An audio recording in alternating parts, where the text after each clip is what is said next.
So this is how you can recover your Telegram account without needing an email or a phone number. Is this actually possible? So let's open up Telegram. As you can see, I have my account fully.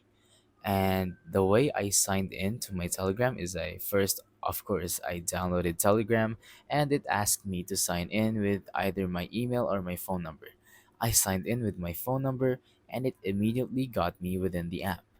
But I'm pretty sure you can't actually sign in without either of those things because what would you be signing in with? It's not like there's a username section for the Telegram and you can't enter anything other than your email or your phone number.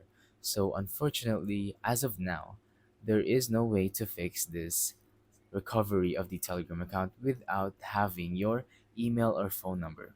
Because if you don't have your email or phone number, I'm pretty sure your account on Telegram is permanently lost unless you get access to your email and your phone number or your phone number.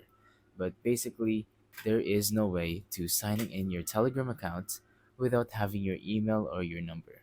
So yeah, that's pretty much it for this video. I'm sorry to disappoint, but you're not going to be able to sign in without having either of those things. So thank you for watching. Don't forget to leave a like, subscribe, and let us know in the comments down below if the tutorial worked or if you have any questions. Thank you and goodbye.